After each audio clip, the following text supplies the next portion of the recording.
Mackenzie Jean, we've heard a lot about you in recent times on the New Zealand combat sports scene. Obviously, you've made a little bit of a mark for yourself in the Muay Thai game. Now you're transitioning to MMA in a couple of weeks' time. I guess, first of all, why go to MMA now? I just like to fight. So if there's a fight that pops up, I'm keen. Like MMA has always been the goal because you see it on TV. You're like, oh, I'll be mean to do that. But once I started training, I've really enjoyed like the different aspects it brings. So the ground game, defenses, all that. So it's really like you have to think about a lot of things. So it's been cool to experience all the different training and yeah, it's me. It's cool. And you're only what 20 years old and already Yeah. making quite the mark on the local scene. How did you get into combat sports? It's always a So big question. I have to think way back. So I grew up in a little town on the Portuguese. So it's on the east coast. It's a bit like what's in the middle of nowhere. There was nothing to do. There was netball, rugby, all that sort. And I was like, one of my coaches was like, I'm like a black belt. I'm like, oh, like whatever. And she's like, yeah, come. I'll teach you how to do Taekwondo. So I went to the club. I'm like, oh my gosh, there's like other sports other than like rugby and netball. So I just jumped in there. It was great. Like you could kick people and not get in trouble. So I first started. So I think I was about 9 when I started that. And it just kept me off the street. Like there's nothing much to do down there. So just kept me busy and doing good stuff. That's the most New Zealand story I think you could get. Just someone just in a small town saying, I'm a black belt. Eh? I was like, oh, not even. Like, how can you? And then she's like, oh, come. I'm like, oh, well, there's more to life than everything else going on. But yeah. What was it about Taekwondo that sort of took your fancy down there? I don't know. It was just so different. Like, I'm not really like a team player. I've always liked to do things on my own. If I stuff up, it's my fault. If I do something good, it's like me. So I don't know. I like having control of my own, situation. I just like to. I was like, oh, you can like fight and like not. You can kick, scream, yell, and it feels good. Like it's normal. It was just something different. I enjoyed it. So yeah. And what brought you up to Auckland? So I was just family. Like my mum got a job up here. It's just more. She thought it was more opportunities. So she moved up. Me and my dad moved up later. I just wanted to stay back just for Taekwondo. And he was like, like Taekwondo is Olympic sport. Like if you moved up to Auckland, you could really do something good. And I'm like, oh, okay, convinced. So went up there, gave it a go. Yeah, it was good. Did you think of trying to stick with Taekwondo and go down the Olympic pathway, or were you always sort of more looking just for whatever was out there? Once, like in 2012, I watched the Olympics. So that was the first time Taekwondo was in the Olympics. And I'm like, that's what I want to do. Like, I didn't even think about anything else. Like, I was like, okay, like, come on. I was talking to my dad. He always took me to all my trainings. I was like, okay, Dad, like, I really want to do this. I just need to like figure out a way how to. So no other sport was ever like an option for me. Like I'll do it for fun, but I wouldn't like ever get serious. So it's crazy now that I've completely left Taekwondo. It's crazy. Yeah. What was behind that? I know you've only been doing Muay Thai sort of, I guess, what's the word, competitively for a few years. Like, how did you make that transition, and why did you make that transition in the first place?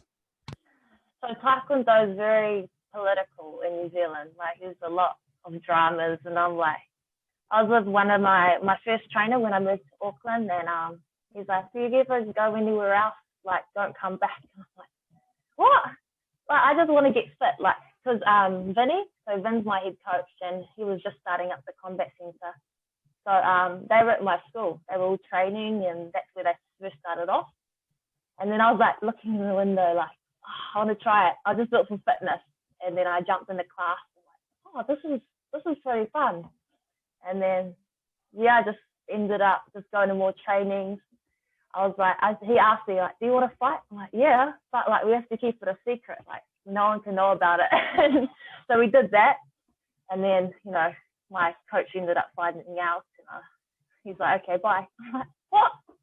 I'm sorry. But no going back. So I was like, they were there to support me. So I just kind of stuck with the combat centre and then just ended up having more and more fights. Here we are now. Yeah, and now what? You're actually living in the gym. I know some people use that as a term for people who, are training day in, day out, but you literally live in the gym. Like, why? Oh, no, that started being a term, like, because I was there every day, pretty much 5 a.m. till late at night. So I was like, well, I don't live there anymore because I've kind of got my routine sorted. But the first couple of months, I was like, I can't go home. There's no point going home. I'm just going to be here back in the morning early.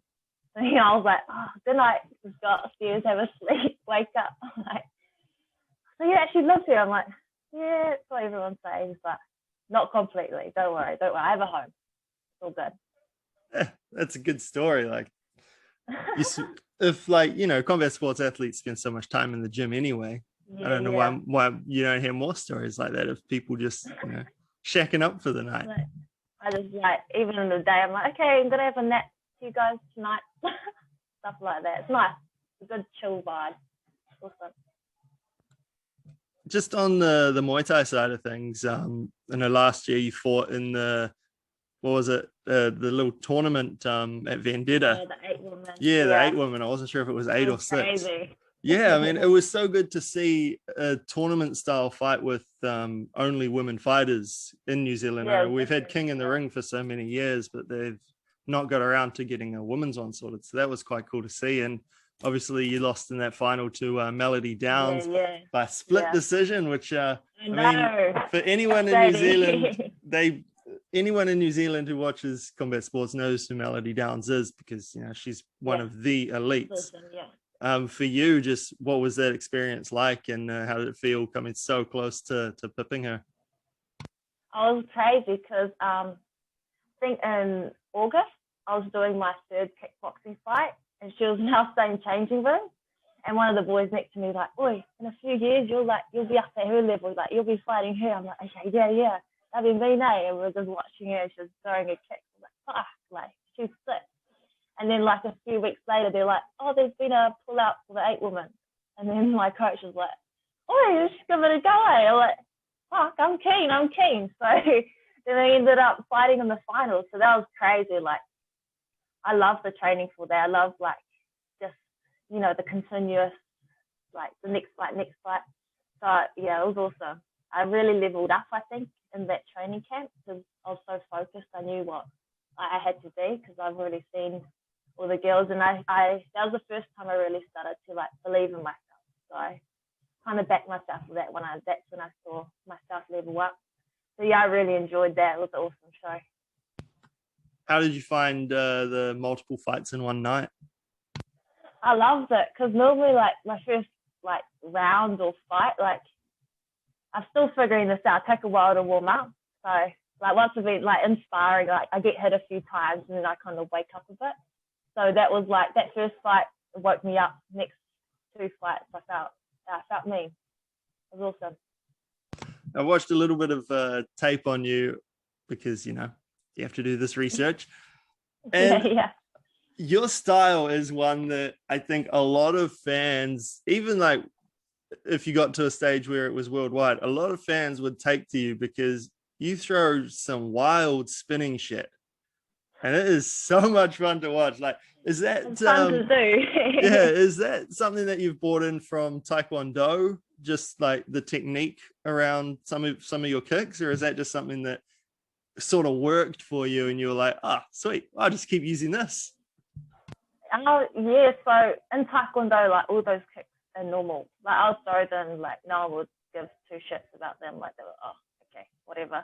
And then my first kickboxing sparring, that's all I know how to do. So I was just kick, spinning kick. And then they're like, hey, I was like, it's normal. They're like, no, that's not. That's scary. Keep doing it. So I've just, in my fights, have slowly built up the confidence to do, the flashy stuff. But yeah, still working on it. I've got my one of my Taekwondo coaches, Paul, he's been training me. So might see a bit more of them, but I need to set it up good. I need to set it up. It's so much fun. Making the transition to MMA, do you have any concerns about what happens if it goes to the ground or anything like that? Obviously, I'm sure you've been training in jiu-jitsu and wrestling, but making that first fight, I feel like there might be some concerns for anyone who's come from a striking background. Yeah, definitely there's concerns on the ground, but I've been working ground game, but you just never know what's going to happen. So you're just training for all situations, like whether I can stay standing up. If I can't, we've worked on the situations where I, have to get up again or try some jiu-jitsu. But yeah, first I was like, I don't like touching people, but now it's like, oh, this is so much fun. So I'm getting used to it, just practicing like the situations if it does go to the ground. So that'd be good. I guess every fight starts standing up though, right? Try to keep it like that, yeah. Well, good. And I know you fought in a few different weight classes. Obviously, you're making your MMA debut at 70 kg. You fought 63 not that long ago. I know like worldwide bantamweight, at least in the UFC, 135 pounds is only 61 kg. Like, where do you want to fight? Like, what's your ideal weight class? 60, the bantamweight, 61. So I fight anywhere normally between 60 to 64. So I just really wanted to keep busy this year. So it was a 70 kg bout, but I don't mind eating, putting on some muscle, hitting the gym. So I don't mind. There's anything just to get that experience, because I'm looking for more MMA fights. So I think the best is to start off in New Zealand, get a few MMA fights here. It's quite hard to do. There's not many girls, no females. So I'll just take whatever comes. Yeah, it's a tough one for the women in New Zealand. I know a lot of them seem to fight each other quite often. And I know we got people coming in now just making their MMA debut from other sports, trying to find the fights.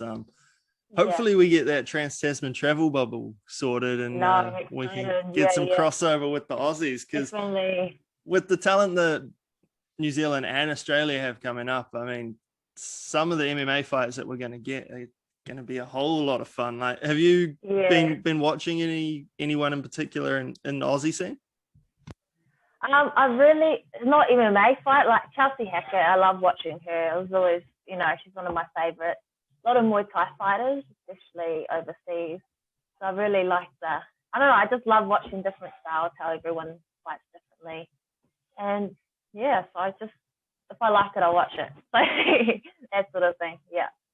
Fair enough. And for, I guess, looking forward to the future, where do you want to go with the sport, or where do you think you can take this? I really want to make a career out of it, where I can live off fighting. So that's the main goal, just to train, because fighting's what I love to do. So if I could work, that's my job, and that's great. So I'm really interested in the one championship. So I really want to get into that. But things change. I could do anything. So as long as it's got fighting to do with it, I'm fine. I'm happy. All good. And I guess just finally, April 24th, it's a couple of weeks away now. What's your sort of schedule looking like between now and then, and what are you expecting on the night? It's quite intense. So I'm expecting Sally to bring, some good ground game, good. Yeah, I've heard she's really strong. So I'm looking forward to testing myself, especially me being a stand-up fighter, her being more of a ground fighter. But anything can happen. You just need to be aware and stay focused. So training's been good, been going well, feeling strong, good. All good. Well, I'll leave it at that. And thank you very much for your time, and hopefully everything goes well for you. Sweet, thank you.